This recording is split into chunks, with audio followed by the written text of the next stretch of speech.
నమస్తే, నేను Chandu. Welcome to prime debate. ఇవాళ అంశం బుక్అయ్యార్ డిజిటల్ బుక్ ప్లాన్ ఏదైతే ఉందో ఫ్లాప్ అయిందా? కొద్ది రోజుల క్రితం జగన్మోహన్ రెడ్డి డిజిటల్ బుక్ అంటూ కూడా మాట్లాడారు.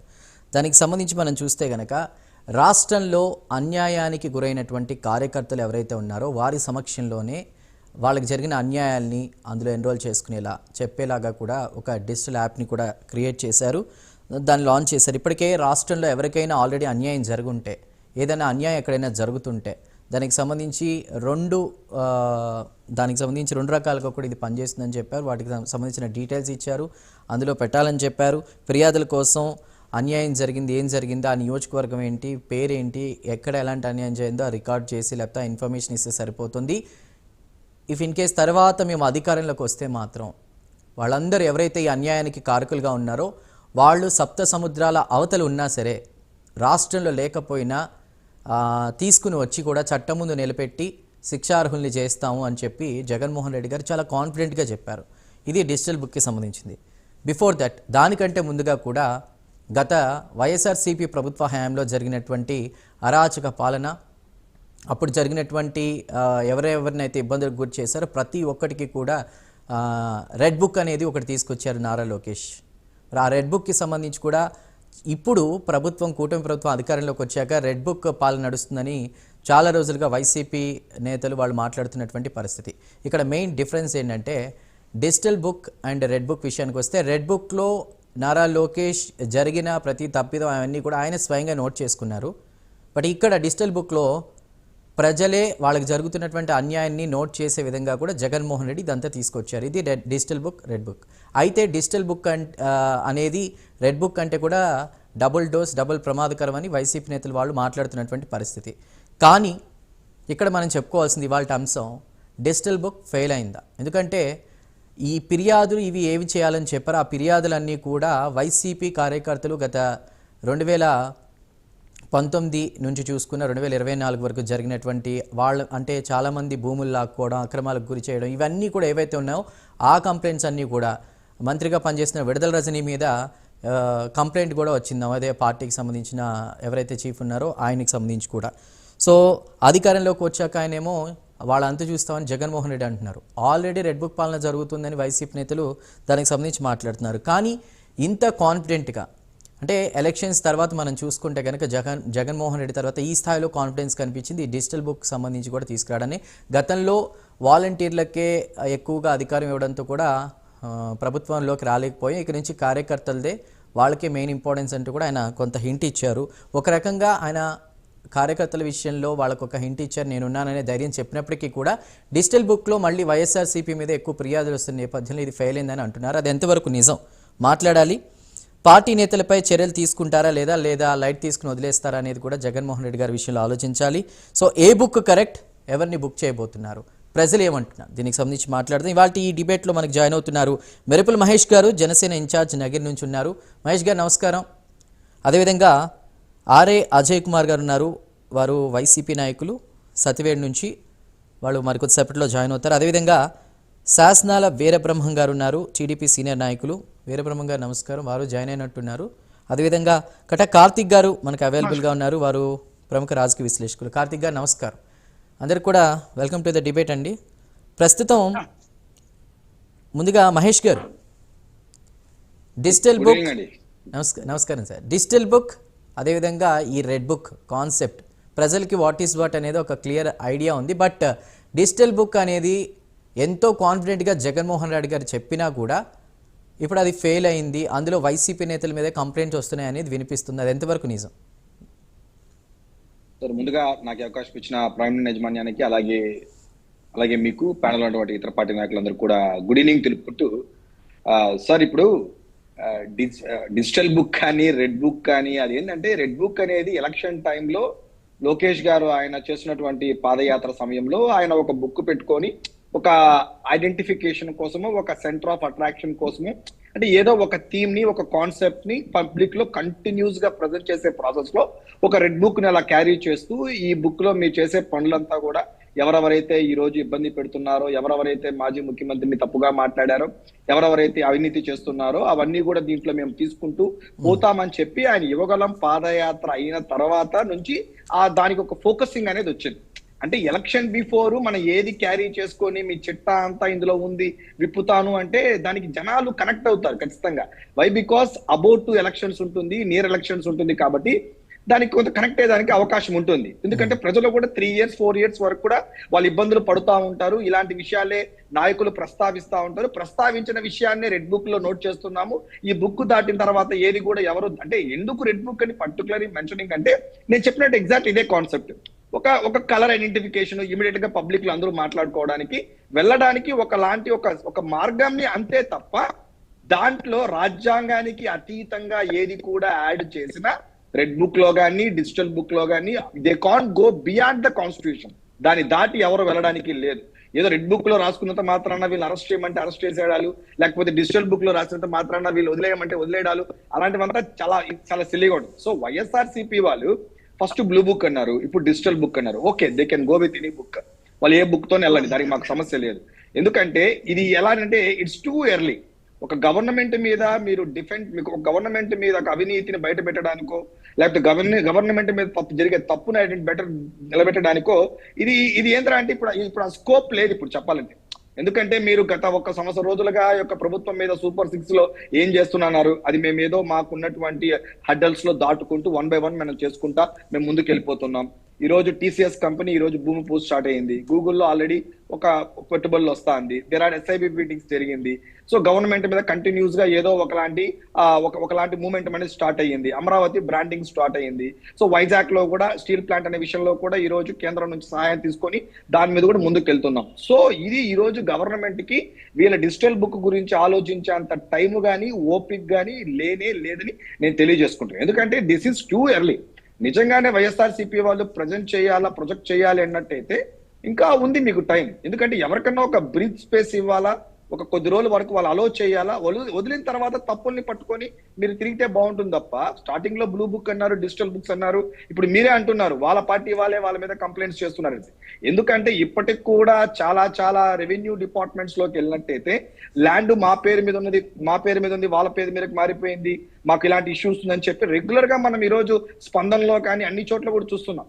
సో అవన్నీ కూడా ఎప్పుడు జరిగినటివి, గత ప్రభుత్వంలో జరిగినటువంటి ఒకరి మీద ఇప్పుడు కూడా మేము ఫేస్ చేస్తున్నాం. మహేష్ గారు దాదాపు 3 లక్షల వరకు కూడా కంప్లైంట్స్ వచ్చాయని చెప్తున్నారు ఈ డిజిటల్ బుక్ లో. అందులో 2 లక్షలకు పైగా కూడా వైఎస్ఆర్సీపీ పార్టీకి సంబంధించి కంప్లైంట్స్ వచ్చాయంటున్నారు, నిజమా? సరే, దట్ ఈస్ ఇప్పుడు మామూలు ఇప్పుడు లోకేష్ గారు రెడ్ బుక్ లో ఏముందో కూడా నాకు కూడా తెలియదు. ఇంకా డిజిటల్ బుక్ అనేది అది ఏ ప్లాట్ఫామ్ లో ఉందో, అది ఎక్కడ వెళ్ళి ఓపెన్ చేయాలో, దానికి అక్నాలజ్మెంట్ ఏంటో అవన్నీ ఏమీ తెలియదు. నేను ఒక క్వశ్చన్ నాకు doubt sir, what is the sanctity for that books? Even నేను even for red book also, even for a digital book also, what is the sanctity? దానికి ఉన్నటువంటి చట్టబద్ధత ఏంటి? రాజకీయ నాయకులు వాళ్ళు పబ్లిక్ లోకి వెళ్ళేటప్పుడు డెఫినెట్లీ మామూలు ఈవెన్ పవన్ కళ్యాణ్ గారు కూడా మీ చిట్టా నా దగ్గర ఉంది అని చెప్పి చూపెడతారు. So that's it. అక్కడ చిట్టా అవుతుంది, లోకేష్ గారి చేతిలో ఉంటుంది రెడ్ బుక్ అవుతుంది, వైఎస్ఆర్సీపీ వాళ్ళ చేతిలో ఉంటే అది డిజిటల్ బుక్ అవుతుంది. కనీసం వీళ్ళు క్యారీ చేసే అవకాశం కూడా లేదు. డిజిటల్ బుక్ అంటే I think they want to carry the laptops ఏమైనా క్యారీ చేయాలేమో చూపించడానికి, డిజిటల్ బుక్స్ అని చెప్పడానికి. సో నేను అనడం ఏంటంటే ఇప్పుడు వీళ్ళ ఆల్రెడీ ఉన్న సమస్యల్నే దాంట్లో వెళ్ళి లోడ్ చేస్తున్నారా? అసలు అక్నాలజ్మెంట్ ఏంటి?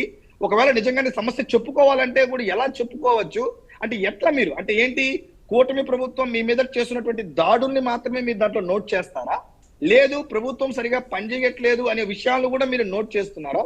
అంటే అదొక ఆల్టర్నేటివ్ స్పందన లాంటిదా, లేదంటే ఆల్టర్నేట్ గవర్నమెంట్ లాంటిదా? అది ఏంటనేది ఈవెన్ నాకు తెలిసి వాళ్ళకే కూడా అంత దాని మీద పెద్ద క్లారిటీ లేదు. ఏదో బుక్స్ తీసుకొచ్చి మాట్లాడుతున్నారు. నేను కూడా చాలా డిబేట్స్ లో కూర్చున్నప్పుడు చాలా మంది అంటున్నారు విడుదల రజనీ మీద ఎవరో పెట్టారంటే మళ్ళీ వాళ్ళే ఎక్స్ప్లెనేషన్ ఇచ్చుకుంటారు. ఆయన ఎవరో కాదు, లోకేష్ బాగా తెలుసు, చంద్రబాబు నాయుడుకి బాగా తెలుసు, వాళ్ళే పెట్టించారని. సో ఇప్పుడు మీరు అంటున్నారు 3 lakhs దాకా ఉందన్నారు, దానికి 2 lakhs దాకా పెట్టున్నారు అన్నారు. కాబట్టి నేను అంటాను చూడండి సార్, ప్రజలు ఒక బుక్ రాస్తారు సార్ అద్భుతంగా. ప్రజలు రాసే బుక్ నే లాస్ట్ లో రిజల్ట్స్ రూపంలో చూపెడతారు. లాస్ట్ టైం లో కూడా రెడ్ బుక్ అనేది కూడా one of the factor. I don't say that is the major factor in last elections. అది కూడా ఒక ఫ్యాక్టర్ గా పనిచేసింది. దాని ప్రజలు ఎక్కడో చోట్ల కొంత కనెక్ట్ అయి ఉంటారు. ఆ పాయింట్ ఆఫ్ వ్యూలోనే 11 సీట్లకు వాళ్ళు పరిమితం చేశారంటే ఒక ఫ్యాక్టర్ పనిచేసింది. సో అది కూడా ఏంటి, చెప్పిన టైం అంటే ఎప్పుడు చెప్పాలా, ఏ టైంలో చెప్పాలా, ఏ టైమింగ్ లో చెప్పాలో కూడా చాలా ఇంపార్టెంట్. వైఎస్ఆర్సీపీ వాళ్ళు దిస్ ఇస్ టూ ఎర్లీ, అన్నిట్లోనూ వాళ్ళు చాలా టూ ఎర్లీగా వచ్చి మాట్లాడేసి టూ ఎర్లీగా దొరికిపోతారు తప్ప ఇంకేమీ ఉండదు. ఇప్పుడు మీరే చెప్పారు, మాకు కూడా తెలియదు. ఇప్పుడు 3 లక్షల దాకా 2 లక్షల దాకా వాళ్ళే ఉందంటే they have to defend the own, వాళ్ళే డిఫెండ్ చేయాల్సి వస్తుంది. అసలు ఏంటి ఎమ్మెల్యే పరిధిలో ఏమన్నా ఉందా, లేకపోతే సారీ లాస్ట్ టైం వాళ్ళు కంటెస్ట్ చేసిన ఎమ్మెల్యే గారి చేతుల్లో ఏమన్నా, మాజీ ఎమ్మెల్యేల చేతుల మీద ఉందా, లేదా దానికైనా సపరేట్ సైట్ ఏమన్నా ఉందా, దాంట్లో కామన్ పీపుల్ కూడా ఎంటర్ అయ్యి చెప్పచ్చా, లేదా అక్నాలజ్మెంట్ ఏమన్నా ఇస్తారా? అవన్నీ కూడా ఇప్పుడున్న సిచ్యువేషన్ లో అవన్నీ నాకు తెలిసి అప్రస్తుతం అనిపిస్తుంది నాకైతే కూడా. ఎందుకంటే కూటమి ప్రభుత్వం we're very focused on the development, we're very focused on attracting the investments. మాకు కూడా చాలా ఇష్యూస్ ఉన్నాయి, మేము వాళ్ళకి చేసిన ప్రామిసెస్ ఉన్నాయి, దాని మీదకి వెళ్తుంది తప్ప మాకైతే మాత్రం ఈ డిజిటల్ బుక్ గురించి థింక్ చేసే టైం కానీ స్కోప్ కానీ కూడా మాకైతే లేదని తెలియజేసుకుంటున్నాం. రైట్, మాట్లాడతామండి. ఆర్ఏ అజయ్ కుమార్ గారు ఉన్నారు, వైసీపీ నాయకులు సత్యవేడ్ నుంచి. అజయ్ కుమార్ గారు నమస్కారం. రెడ్ బుక్కి ధీటుగా డిజిటల్ బుక్ అన్నారు జగన్మోహన్ రెడ్డి, చాలా కాన్ఫిడెన్స్గా కనిపించారు. అంటే ఈ 15 నెలల గడిచిన కాల టైంలో కూడా చంద్రబాబు గారు తీరు ఏదైతే ఉందో దాన్ని బేస్ చేసుకుని కూడా ఆ కాన్ఫిడెన్స్ వచ్చింది, దాని నుంచి వచ్చింది డిజిటల్ బుక్ అన్నారు. ముఖ్యంగా కొన్ని పాయింట్స్ రైజ్ చేశారు. విద్య, వైద్యం, అదేవిధంగా లా అండ్ ఆర్డర్ తిరోగమనమే దానికి కారణం అంటూ కూడా చెప్తున్నారు. ఆ కాన్ఫిడెన్స్ నిజమేనా, లేదంటే నా గాంభీర్యం ప్రదర్శిస్తున్నారా? నిజంగానే అంత అక్రమం జరిగిందా ఇప్పుడున్నటువంటి ప్రభుత్వంలో? డిజిటల్ బుక్ పై మీరేమంటారు? బట్ ఎందుకంటే అదే పార్టీలో ఉన్నటువంటి ఎవరైతే పనిచేశారో వాళ్ళ మీద ఎక్కువగా కంప్లైంట్స్ వస్తాయి అంటున్నారు. ఒక రకంగా ఫెయిల్ అయిందా, సక్సెస్ అయిందా? ముందుగా ప్యానెల్లో ఉన్నటువంటి జనసేన మహేష్ గారికి, రాజకీయ విశ్లేషకులు కార్తిక్ గారికి, మీకు నా యొక్క నమస్కారాలు తెలియజేసుకుంటున్నాను. Good evening sir. Digital book అన్నది పూర్తిగా చట్టబద్ధత అనే అంశాన్ని ఒకటి మహేష్ గారు తీసుకొచ్చారు. పవన్ కళ్యాణ్ గారి చేతిలో కూడా మా దగ్గర ఒక చిట్టా ఉందంటాము. మహేష్ అదే విధంగా లోకేష్ గారు రెడ్ బుక్ అని చెప్పి ఆయన కూడా చూపించడం జరిగింది. అది మా దగ్గర ఉన్నటువంటి ఒక ఇన్ఫర్మేషన్ ని ఎవరైతే మాకు పడకుండా చేసినారో, లేదా మమ్మల్ని తక్కువ చేసినారో, లేదా మాకు నచ్చనట్టుగా చేసినారో వాళ్ళ కథ మేము చూస్తాము అనే దానికి మా దగ్గర కూడా ఇలాంటివి ఉన్నాయి, దానికి ఏం చట్టబద్ధత లేదని చెప్పేసి కొట్టిపారేసినారు సింపుల్ గా. అంటూనే ఎన్నికల్లో గెలవడానికి రెడ్ బుక్ అన్నది చాలా కీలకమైన పాత్ర పోషించింది అన్నటువంటి ఒక సూచన కూడా చేశారు. మళ్ళా అంటే పరస్పర విరుద్ధమైనటువంటి 2 అంశాలని మహేష్ గారే దీంట్లో లేవదీయడం జరిగింది. అది సరే, ఆయన వర్షను ఆయన చెప్పారు. ఆయన చెప్పిన దాన్ని ఎందుకు గుర్తు చేస్తున్నానంటే, ఆయన ఏమైనా చెప్పొచ్చు. ఆయన నా ఉద్దేశం ఏంటంటే, ఆయన పదే చెప్తూ ఇట్ ఈస్ టూ ఎర్లీ, ఇంత ఎర్లీగా డిజిటల్ బుక్ అవసరం లేదు, ఇప్పుడు డిజిటల్ బుక్ లో ఏముంటుందో, ఎలా మూవ్ అవ్వాలో, అది ప్రజలకు సంబంధించిన అంశమా లేదా వాళ్ళ పార్టీ వ్యక్తిగత అంశమా అని చెప్పి అనేకమైన విషయాలు లేవనెత్తినారు. ఇప్పుడు జగన్మోహన్ రెడ్డి గారు డిజిటల్ బుక్ ఆవిష్కరించేటువంటి సమయంలో డిజిటల్ బుక్ అనేది ఎందుకోసం పెట్టాము, దాంట్లో ఇది ఎలా దాంట్లో లాగిన్ అవ్వాలి, ఒకవేళ అలా తెలియని వాళ్ళు మిస్ కాల్ ఇవ్వడం ద్వారా ఏ విధంగా చేసుకోవాలి అని చెప్పి పూర్తిగా వివరించడం జరిగింది.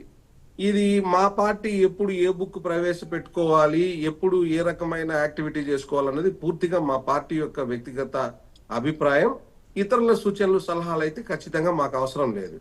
ఇంకొక విషయం ఏంటంటే, నేను ఈ డిజిటల్ బుక్ మీద ఖచ్చితమైన క్లారిటీ ఏమి ఇవ్వదలుచుకున్నానంటే, వైఎస్ఆర్ కాంగ్రెస్ పార్టీగా మా వైఎస్ఆర్ కాంగ్రెస్ పార్టీ కార్యకర్తలని ఏ రోజైతే కూటమి ప్రభుత్వం రిజల్ట్ అనుకూలంగా వస్తుందో ఆ నిమిషం నుంచే మా కార్యకర్తల్ని టార్గెట్ చేయటం, కొట్టడం, రషీద్ అనే పిల్లవాడిని నడి రోడ్లో నరికి చంపేసినారు, సాంబిరెడ్డి అనే వ్యక్తిని కాళ్ళు ఇరగొట్టారు. ఇలాంటి సంఘటనలు కొల్లలుగా జరుగుతూ వచ్చినాయి. ప్రతి జిల్లాలోనూ జరుగుతూ, అసలు ఎప్పుడూ లేనటువంటి గోదావరి జిల్లాల్లో, అదే విధంగా కోస్తా జిల్లాల్లో కొన్ని ప్రాంతాల్లో, మారుమూల ప్రాంతాల్లో కూడా జరిగేది. ఇది కేవలం పల్నాడు లేకపోతే రాయలసీమ లాంటి ప్రాంతాల్లో ఇలాంటివి జరుగుతాయన్నది ఎంతో కొంత వాస్తవము నిజమైనప్పటికీ కూడా అసలు ఈ కల్చర్ లేని కొన్ని జిల్లాల్లో కూడా ఇలాంటివన్నీ కూడా రావడం జరిగింది. ఆ నేపథ్యంలో వైసీపీ కార్యకర్తలు కొంచెం మనోధైర్యాన్ని కోల్పోయి ఉంటారు. వాళ్ళకి ధైర్యం అంటే రేపు రోజున మీరు పార్టీకి కష్టపడడం ద్వారా మిమ్మల్ని ఎవరైనా కానీ ఇబ్బందులు పెడితే, అది అధికారి కావచ్చు, పోలీసు వారు, రెవెన్యూ వారు, ఇతర శాఖల వారు, ప్రభుత్వ యంత్రాంగం కావచ్చు, లేకపోతే తెలుగుదేశం పార్టీకి సంబంధించిన నాయకులు కార్యకర్తలు కావచ్చు. వాళ్ళు కనుక ఆ విధమైన ఇబ్బందులు మీకు కలిగించినప్పుడు, రేపటి రోజున ముఖ్యమంత్రిగా నేను అయినప్పుడు మీరు నన్ను నేరుగా ఒక సాధారణ కార్యకర్త కలవలేడేమోనన్న బాధ, భయము మీలో ఉంటుంది. మిమ్మల్ని ఎవరో పట్టించుకుంటారో లేదో అని మీరు అనుకుంటారు. మీరు అలాంటి భ్రాంతిని ఏమి పెట్టుకోవద్దండి. మీరు డిజిటల్ బుక్ లో వాళ్ళ విషయాలన్నింటినీ కూడా పొందుపరచండి. దీని మీద నేను ఒక అధికారుల పర్యవేక్షణలో దాన్ని ఓపెన్ చేయించి తర్వాత నిజానిజాలన్నీ కూడా నేను వెరిఫై చేయించి ఖచ్చితంగా ఎవరికైతే అన్యాయం జరుగుతుందో వాళ్ళకి న్యాయం చేసే బాధ్యతను తీసుకుంటానని చెప్పారు. ఇది సార్. ఇంకొక విషయం, ఒక చిన్న విషయం, డిజిటల్ బుక్ లో వైసీపీ వాళ్ళ మీదనే కంప్లైంట్ చేసుకుంటున్నారని అంటే మా దృష్టికి అయితే అది రాలేదు. ఈ కొత్త వాదన ఏందో, ఈ విచిత్రమైన వాదన ఏందో, ప్రతిదానికి ఒక నెగిటివిటీని స్ప్రెడ్ చేసి మా మీద వేసి మమ్మల్ని బద్నాం చేయడం అన్నది మొదటి నుంచి జరుగుతున్నటువంటి కుట్రే. ఆ కుట్రలో భాగంగా ఇప్పుడు డిజిటల్ బుక్ అనేది కూడా వాళ్ళకి ఎక్కడో భయం మొదలైంది కాబట్టి డిజిటల్ బుక్ మీద కూడా కుట్ర చేయడానికి మా పార్టీ వాళ్ళే కంప్లైంట్లు చేసుకుంటారు. రెడ్ బుక్ మీద భయంతో డిజిటల్ బుక్ వచ్చిందా, లేదా డిజిటల్ బుక్ మీద మీరు భయంతో టీడీపీ శ్రేణులు వాళ్ళు మాట్లాడుతున్నారంటున్నారు? కానీ ఇక్కడ సరే పార్టీలో ఉన్నటువంటి వ్యక్తుల మీద పార్టీలో వాళ్ళు చేస్తున్నారు అనేది పక్కన పెడితే, ప్రజలు ముఖ్యంగా 2019 నుంచి 2024 వరకు ఎదుర్కొన్న సమస్యల్ని అక్కడ పెడుతున్నారు అనేటువంటి దానికి మీ ఆన్సర్ ఏంటి? మరోవైపు విద్యా, వైద్యం, లా అండ్ ఆర్డర్ విషయంలో తిరోగమనం వల్ల ఇది వచ్చిందంటున్నారు. కాకపోతే ఈ కాన్ఫిడెన్స్ అనేది కార్యకర్తలకి గతంలో ఎందుకు ఇవ్వలేకపోయారు? ఆయనే ఒప్పుకున్నారు జగన్మోహన్ రెడ్డి, వాలంటీర్లకి ఇంపార్టెన్స్ ఇవ్వడం వల్లే ప్రభుత్వం రాలేదు, ఈసారి కార్యకర్తలకి ఖచ్చితంగా ఇంపార్టెన్స్ ఉంటుందని. ఎందుకు ఈ వ్యాఖ్యలు చేశారు? ఇప్పుడు సార్, జగన్మోహన్ రెడ్డి గారు చాలా స్పష్టంగా ప్రజా పంపిణీ వ్యవస్థను, ఒకటి సచివాలయ వ్యవస్థని దానికి లింక్ చేస్తూ వాలంటీర్ల ద్వారా ప్రజలకి నేరుగా డైరెక్ట్ గా లబ్ధి వెళ్ళిపోవాలి అన్న ఉద్దేశంతో ఒక కార్యక్రమాన్ని తీసుకున్నారు, పెట్టారు. దానివల్ల ప్రజలకైతే మేలు జరిగింది. సో కార్యకర్తలకి కొంత పని తక్కువైందన్నమాట కొంత వాస్తవం అయినప్పటికీ కూడా ఒక్కొక్క నాయకుడు ఒక్కొక్కసారి ఒక్కొక్క సందర్భాల్లో ఒక్కొక్క రకంగా ఆలోచిస్తారు, దాన్ని అమలు చేసే కార్యక్రమాన్ని చేస్తారు. ఒకవేళ మాకు ఎంతో కొంత నష్టం కార్యకర్తలుగా జరిగినా, ప్రజలకైతే జగన్మోహన్ రెడ్డి గారు తీసుకున్న సచివాలయ వ్యవస్థ వల్ల, వాలంటీర్ వ్యవస్థ వల్ల ఎటువంటి అన్యాయం జరగలేదు. ఖచ్చితంగా వాళ్ళకి మేలు జరిగింది. దాని పట్ల మాకైతే సంతృప్తి ఉంది. ఇంకొక విషయం ఏంటంటే, ఏ బుక్నో చూసి భయపడి, ఎవరినో చూసి బెదిరిపోయి అవన్నిటినీ వాటికి ప్రత్యామ్నాయంగా మేము బుక్కులు తయారు చేసుకోవాల్సినంత అవసరం లేదు. మేము డిజిటల్ బుక్ పెట్టుకునింది, మేమేం పెన్ను పేపర్ ఎత్తుకొని రాసుకోవడం లేదు ఎవరి పేర్లు. రెండవది, మంచి వాళ్ళు, మంచి నాయకులు, ప్రజాసేవ చేసే వాళ్ళని మేము వాళ్ళ గురించి మాకు ఏమీ బాధ లేదు, ఇబ్బంది లేదు. మేము కూడా సపోర్ట్ చేస్తాం. ప్రజాక్షేత్రంలో మంచి చేసే వాళ్ళు ఏ పార్టీ వాళ్ళైనా మేము కూడా ఖచ్చితంగా ఎంకరేజ్ చేస్తాం.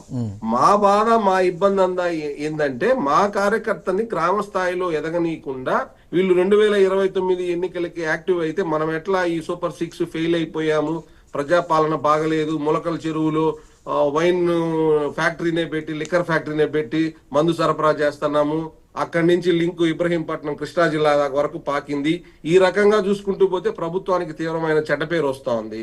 ఈ నేపథ్యంలో మెడికల్ కాలేజీలు ప్రైవేటీకరణ అంశం అన్నది ఇప్పుడు చంద్రబాబు నాయుడు గారికి పెద్దగా తల బొప్పి కట్టి కూర్చునింది. అంటే వరుసగా ప్రజా బాహుళ్యంలో కూటమి ప్రభుత్వము ఫెయిల్ అవుతా ఉందన్నటువంటి అభిప్రాయం బాగా కలుగుతాంది. కాబట్టి వైసీపీ కార్యకర్తల్ని, నాయకుల్ని అణచివేయడం ద్వారా, అణచవేత అనే ఒక దాన్ని వాళ్ళు నమ్ముకొని దాని మీదే ఫోకస్ చేయడం ద్వారా వైసీపీ కార్యకర్తలు, లీడర్లు భయపడిపోయి ఇళ్లలో నుంచి రాకపోతే మేము స్వేచ్ఛగా యథేచ్ఛగా ఎన్నికలు చేసుకోవచ్చు అన్నటువంటి ఒక కుట్రతో ఇప్పుడు డిజిటల్ బుక్ ను కూడా దాని మీద కూడా రాజకీయం చేయడం మొదలు పెట్టారు. మేము మా కార్యకర్తకి భరోసా ఇచ్చుకుంటూ మా పార్టీలో లీడర్లని, కార్యకర్తలను కాపాడుకోవడం కోసం మేము మా పార్టీ పరంగా తీసుకున్నటువంటి నిర్ణయం. ప్రజా నిర్ణయాలు వేరు. ఇప్పుడు రైతులకి కష్టం వచ్చింది, మామిడి రైతులకి నేరుగా వెళ్ళిపోయారు జగన్ గారు. మిర్చి రైతుకి కష్టం వచ్చింది, గుంటూరుకి వెళ్ళారు. ఈ రోజు మెడికల్ కాలేజీకి రేపు వెళ్ళబోతున్నారు నర్సీపట్నంకి. అట్లా ఏ సమస్య అయినా వచ్చినప్పుడు జగన్మోహన్ రెడ్డి గారు ఖచ్చితంగా స్పందిస్తారు, ప్రజల దగ్గరికి వెళ్తారు, ప్రజా పోరాటాలు చేస్తారు. ప్రజా పోరాటాలతోనే రేపటి రోజున మళ్ళీ ప్రజా ప్రభుత్వం ఖచ్చితంగా నిర్మిస్తారు. అది వేరే లైన్.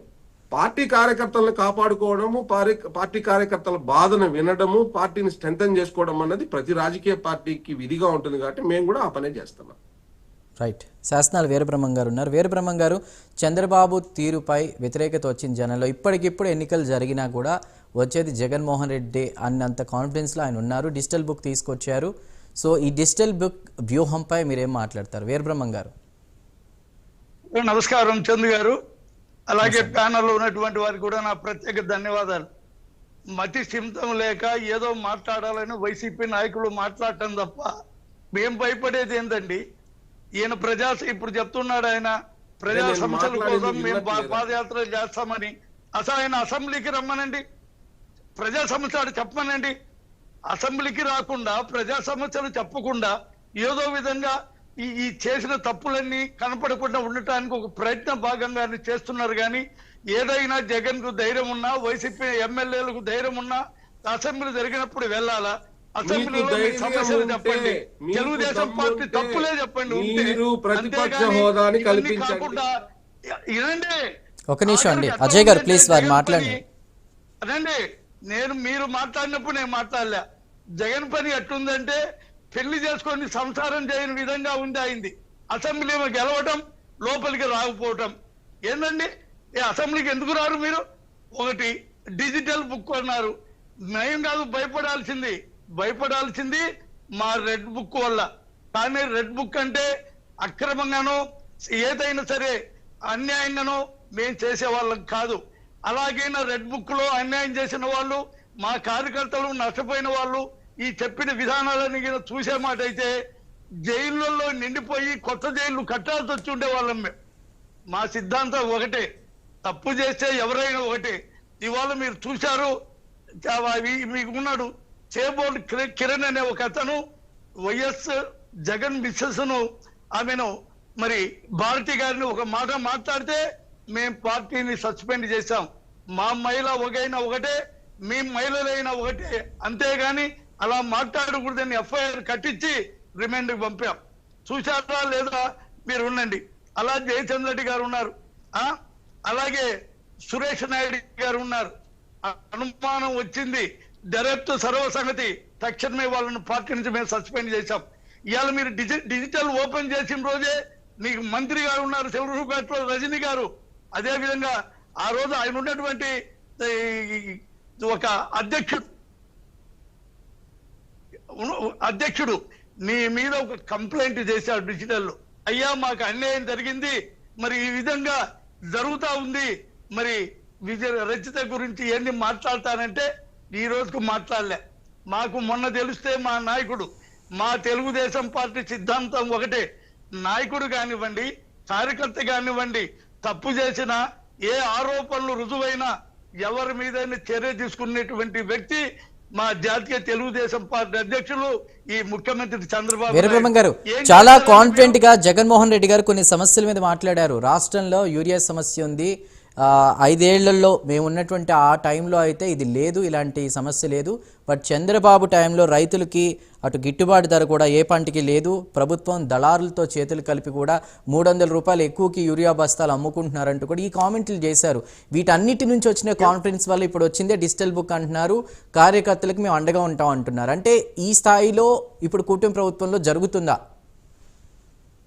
ఏమి జరగలేదు, ఏదో ఒక ఆరోపణ చేయాలా, ఏం పని లేదు.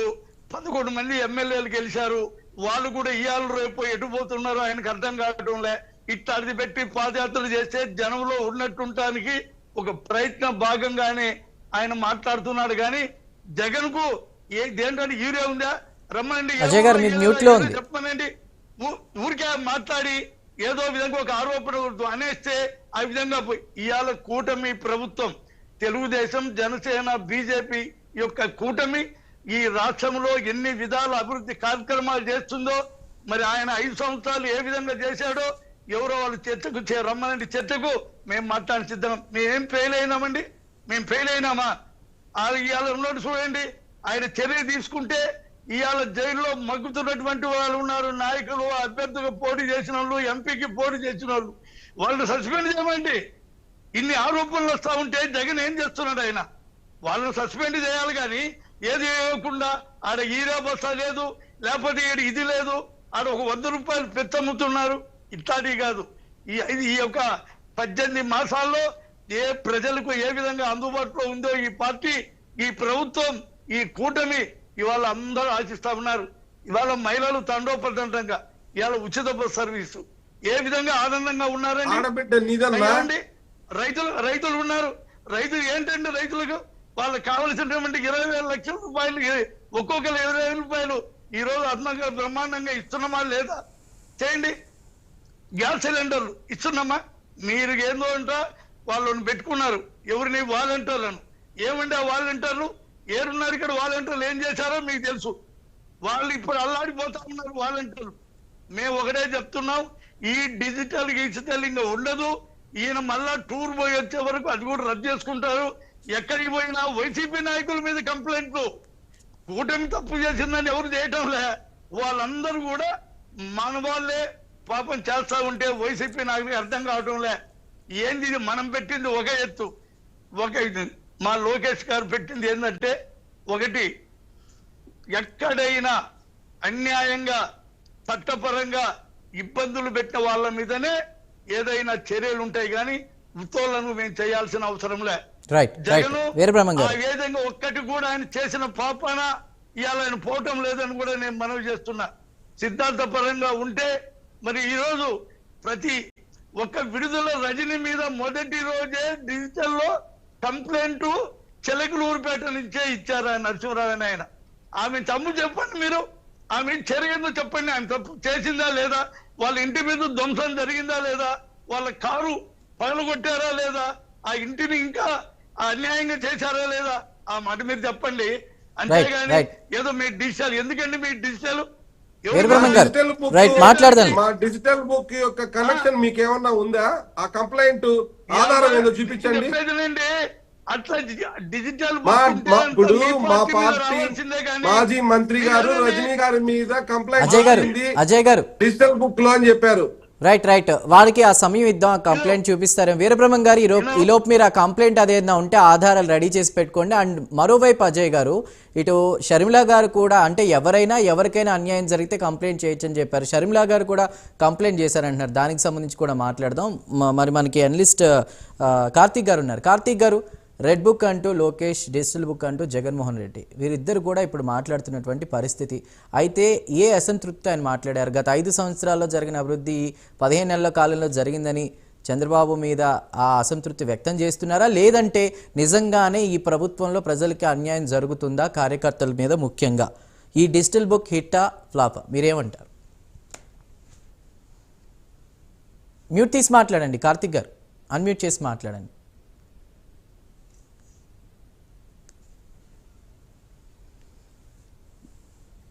రైట్, అది డిస్కనెక్ట్ అయిందండి. ఇప్పుడు ఒక స్మాల్ బ్రేక్ తీసుకుని బ్రేక్ తర్వాత డిబేట్ కంటిన్యూ చేద్దాం. Stay tune. Welcome back.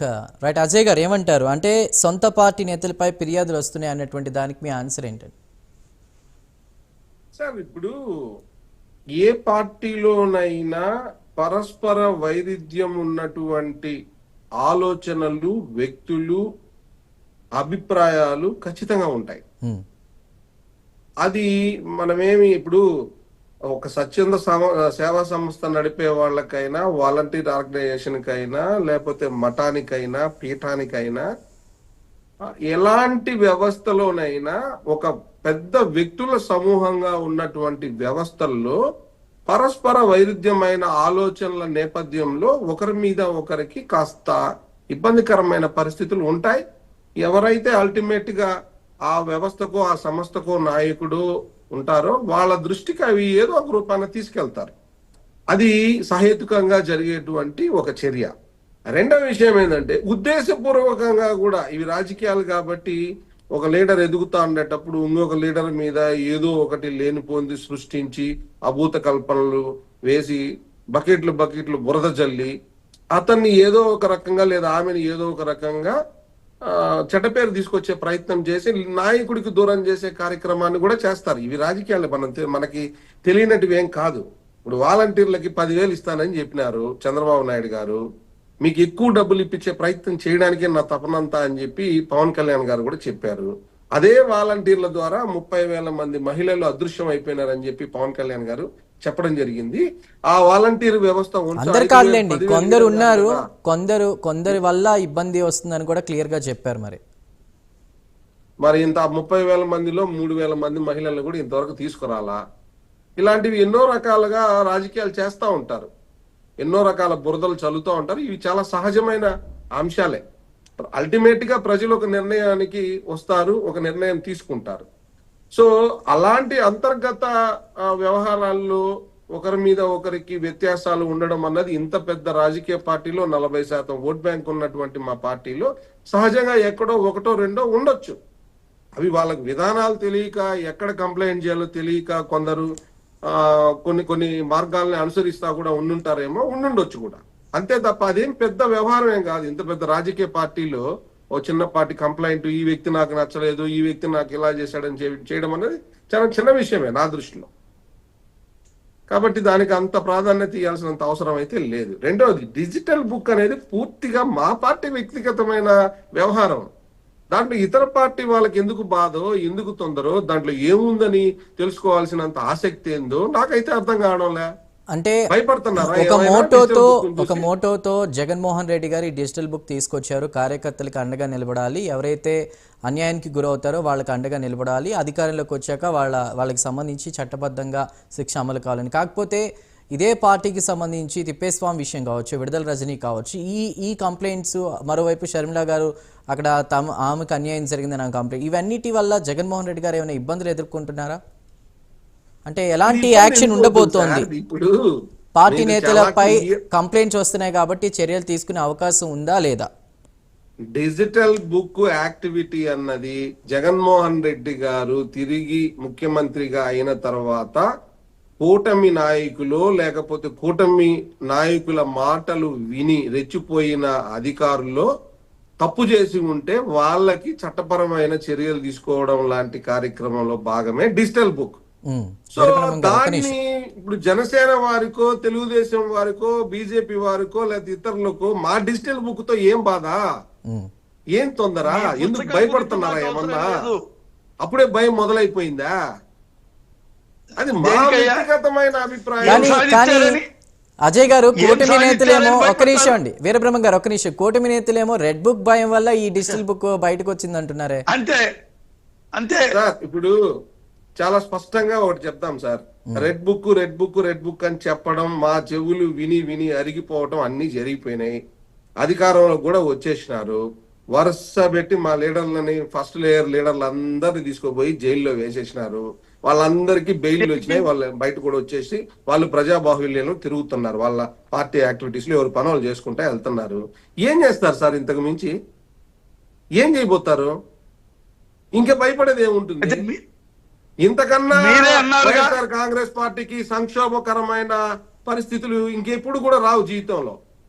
ఇంకా మేము ఇప్పుడే భయపడిన వాళ్ళమి, ఇంకా మేము ఆ రెడ్ బుక్ అని చెప్పి భయపడేది ఏముంది? ఏమి రాసుకుంటే మాత్రం ఏం చేస్తారు?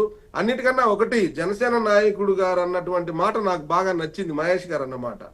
అన్ని బుక్కుల కన్నా రాజ్యాంగం అనే బుక్ చాలా గొప్పది. ఆ బుక్ కు మించిన బుక్ ఏం కాదు. ఎవరైనా దానికి లోబడే పని చేసుకోవాలి, లోబడే ఉండాలి. ఇది కేవలం మా పార్టీ యొక్క అంతర్గత వ్యవహారం, మా పార్టీ కార్యకర్తల యొక్క మనోభావాలకు సంబంధించింది, రక్షణకి సంబంధించింది.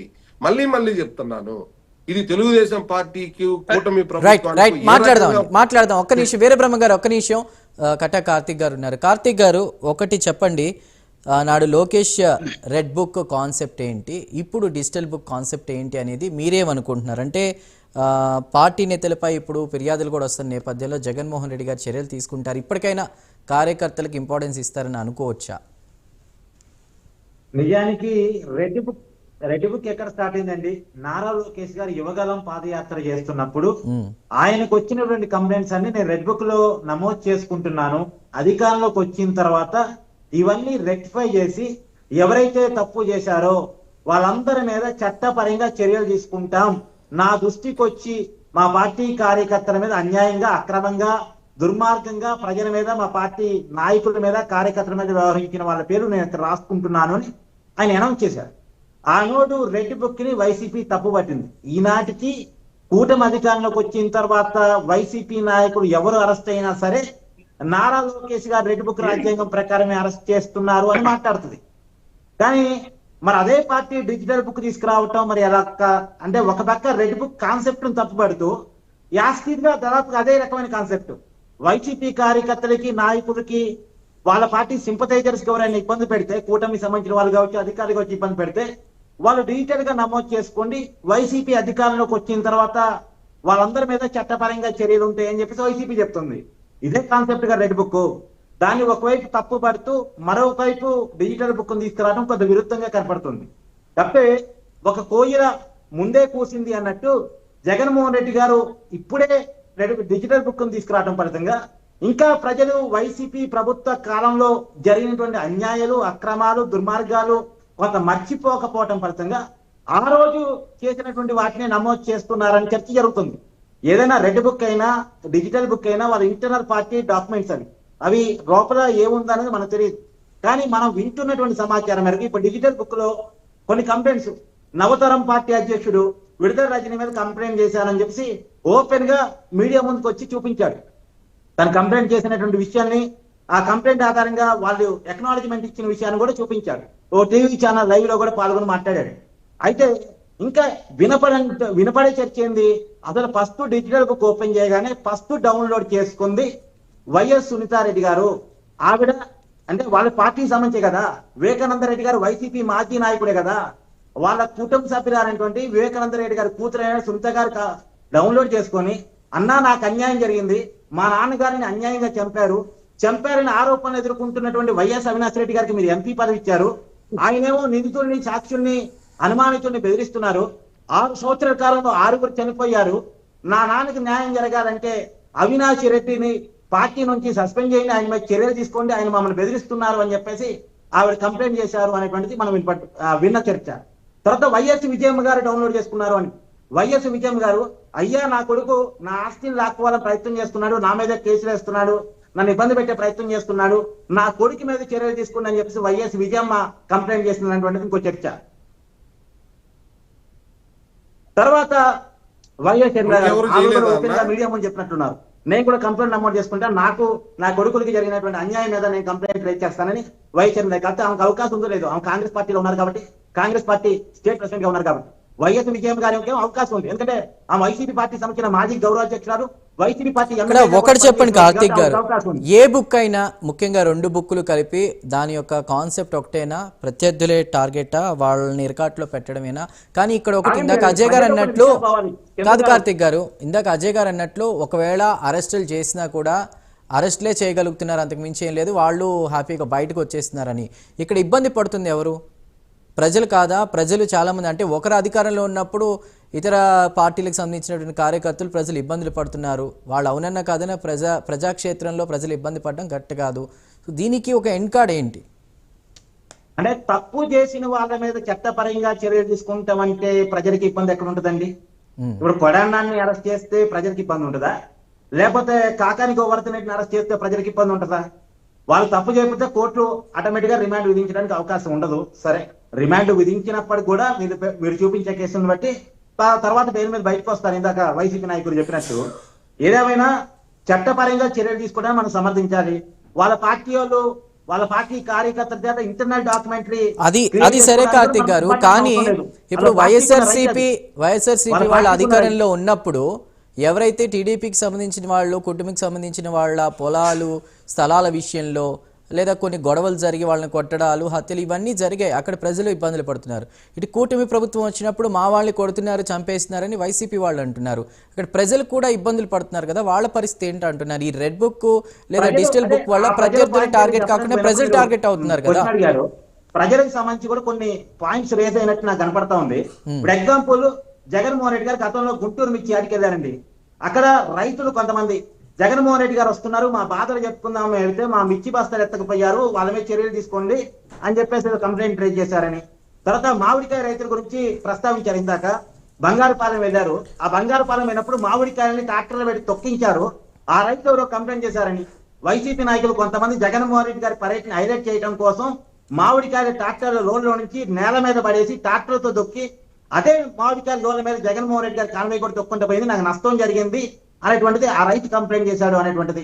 తర్వాత పొగాకు అంటే టొబాకో రైతులు ప్రకాశం జిల్లా పర్యటనకి వెళ్ళారు కదా జగన్మోహన్ రెడ్డి గారు.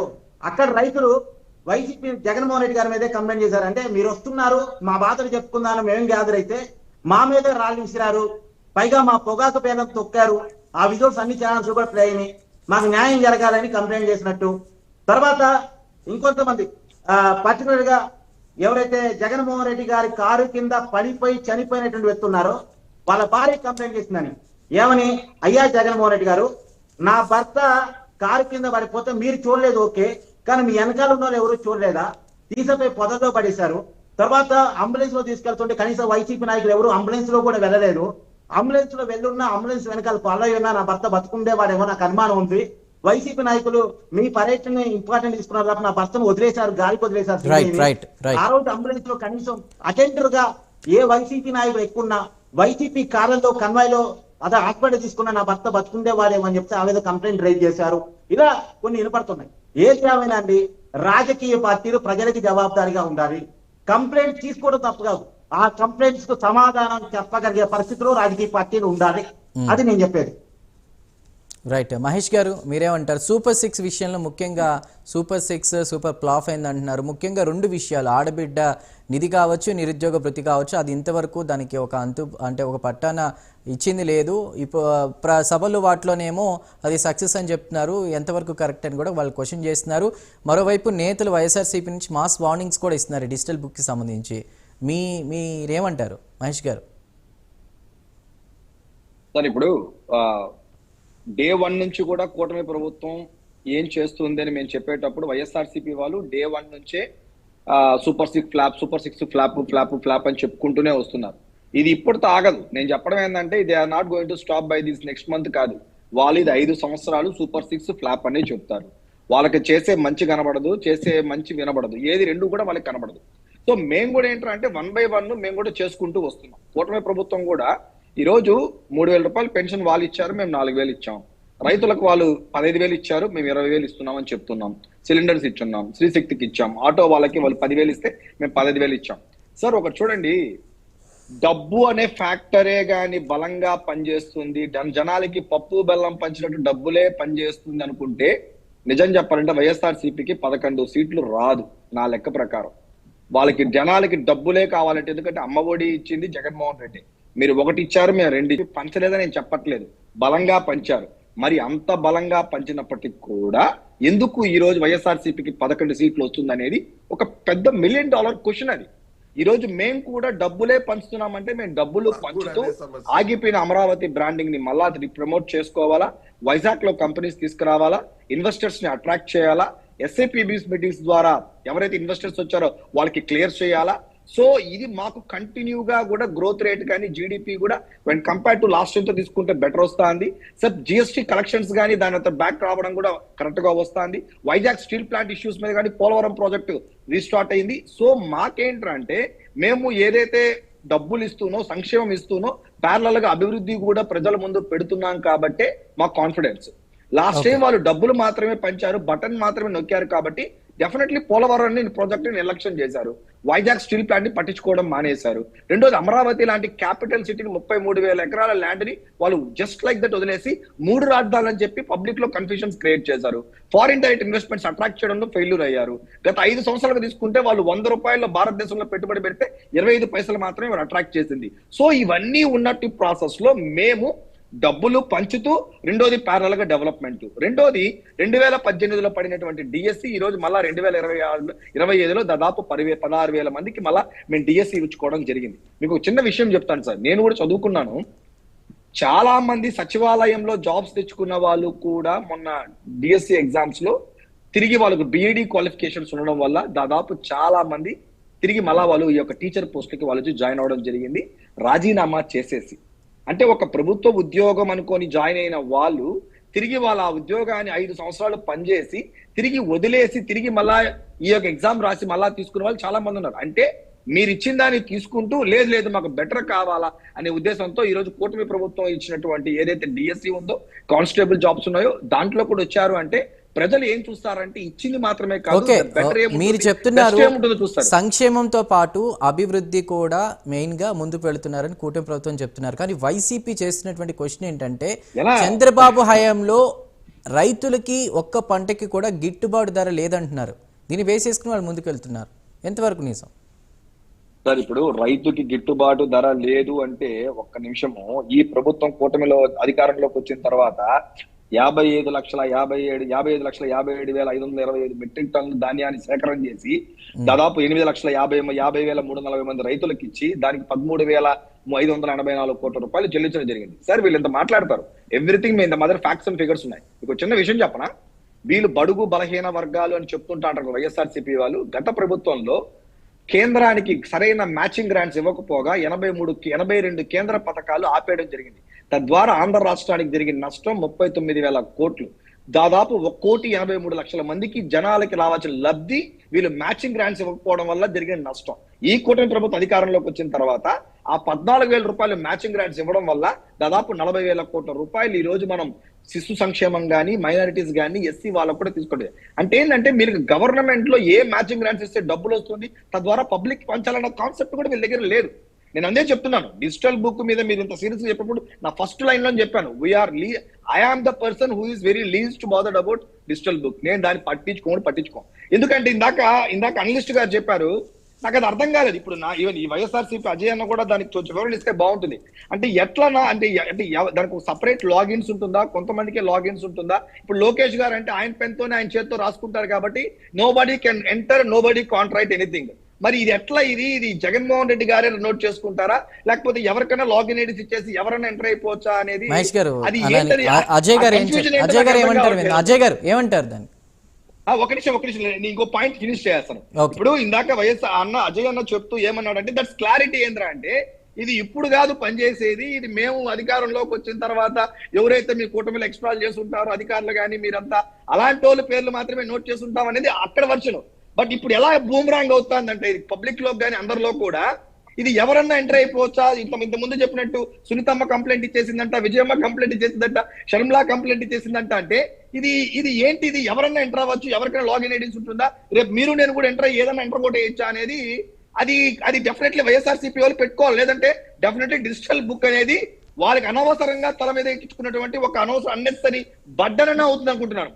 తెలియకుండా వాళ్ళు అనవసరంగా దీంతో బూమరాంగ్ అవుతారని నేను అనుకుంటున్నాను. ఎందుకంటే కన్ఫ్యూజన్ లీడ్ చేయకూడదు. ఎందుకంటే ఇప్పుడు ఈ బుక్ లో డేటా ఉంది, నేను చూపెడతాను, దట్స్ ఓకే, బికాస్ ఇది నా బుక్, నా చేతిలో నేను రాస్తాను.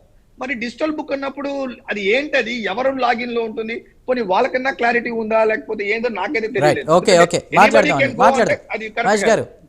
రైట్, అజయ్ గారు తొందరపడి బుక్ అయ్యారంటున్నారు, నిజమేనా డిజిటల్ బుక్ పెట్టి?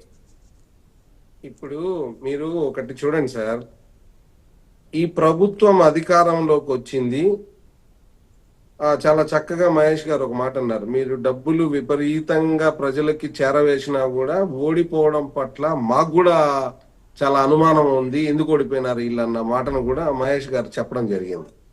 నేను చెప్తాను సోదరుడికి అది మహేష్ గారే కాదండి, జగన్మోహన్ రెడ్డి గారు కూడా ఎన్నికల రిజల్ట్స్ తర్వాత ఇదే మాట్లాడారు. ఎందుకు ఏంటి రీజన్స్ అని పక్కన పెట్టేస్తే నేను దేనికైనా సిద్ధంగా ఉన్నానని ఆయన కూడా అన్నారు. ఇది వెరీ క్లియర్ సార్. ఏందంటే 3,000 రూపాయలు పెన్షన్ మేము ఇచ్చాం, 4,000 రూపాయలు ఇస్తామని చెప్పి చంద్రబాబు నాయుడు గారు చెప్పారు. మేము 15,000 రూపాయలు అమ్మఒడి ఇచ్చాం, ఒకరికి ఇచ్చాం, ఎంత మంది ఉంటే అంత మందికి అని చెప్పి చంద్రబాబు నాయుడు గారు చెప్పారు. రైతులకి మేము 15,000 ఇచ్చాం, వాళ్ళు 20,000 ఇస్తామని చెప్పారు. అదే విధంగా మద్యం పాలసీని బదనాం చేస్తూ దాంట్లో మొత్తం అంతా కల్తీయే, అది తాగితే అసలు మనుషులు ఉండే పరిస్థితే లేదు. ఆమె పురంధేశ్వరి గారు అయితే ఒక అడుగు ముందుకేసి 30 లక్షల మంది ఎఫెక్ట్ అయ్యారంట కల్తీ మద్యం వల్ల, చనిపోయినారని చెప్పినారు. 30 లక్షల మంది, అది పెద్ద ప్రపంచ సమస్య. 30 లక్షల మంది కానీ మద్యం వల్ల ఒక రాష్ట్ర పరిధిలో చనిపోతే ప్రపంచంలోనే పెద్ద విపత్తు. అంత ఘోరమైన నన్ను మాట్లాడివ్వండి. ఎఫెక్ట్ అయ్యారన్నారు, మీరు చనిపోయారని లేదండి, కుటుంబాలు ఎఫెక్ట్ అయ్యాయి అన్నారు. కొన్ని కుటుంబాలు అంటారు చనిపోయారు లేదా ఉండండి పరబ్రహ్మం గారు, వీరబ్రహ్మ గారు కొంచెం చెప్పు ఉండండి. ఇంకో విషయం ఏంటంటే ఏం చెప్తారండి 30,000 మంది మహిళలు అదృశ్యం అయిపోయినారని అది చెప్పి కాదు. ఒకటి చెప్పండి, ఇదంతా కాదు అజయ్ గారు, ఎవరి వైపు ప్రజలు ఉన్నారు? డిజిటల్ బుక్ వైపా, రెడ్ బుక్ వైపా? ఎవరిని ఫాలో అవుతున్నారు? జగన్ గారి వైపు ప్రజలు ఉన్నారు సార్. ఆ డిజిటల్ బుక్ ఎలా జగన్ గారి వైపు ప్రజలు ఉన్నారు. డౌట్ అది. ఓకే. అది నేను మళ్ళీ చెప్తాను, డిజిటల్ బుక్ అన్నది మా పార్టీలోని కార్యకర్తల అంతర్గత వ్యవహారము. మా పార్టీ ప్రజలని కార్యకర్తలతో మనం ఇది చేసి వీరబ్రహ్మ గారు ఒక్క నిమిషం. మాదొక రాజకీయ పార్టీ, మేము ప్రజలకి జవాబుదారీగా పనిచేసేటువంటి రాజకీయ పార్టీ.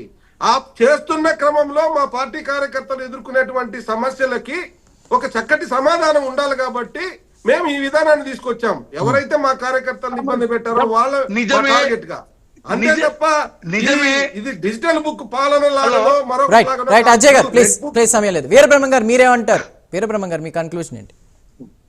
సార్ ఒకటే, వీళ్ళ గురించి మేము ఆలోచించదలుచుకోవాలి. ఇది కూటమి ప్రభుత్వం అభివృద్ధి సంక్షేమం రెండు కళ్ళలాగా చేసేటువంటిది ఎన్డీఏ కూటమి. ఆయన ఏదో మాట్లాడటం కాదు, ఎన్నికలు అంటాడు.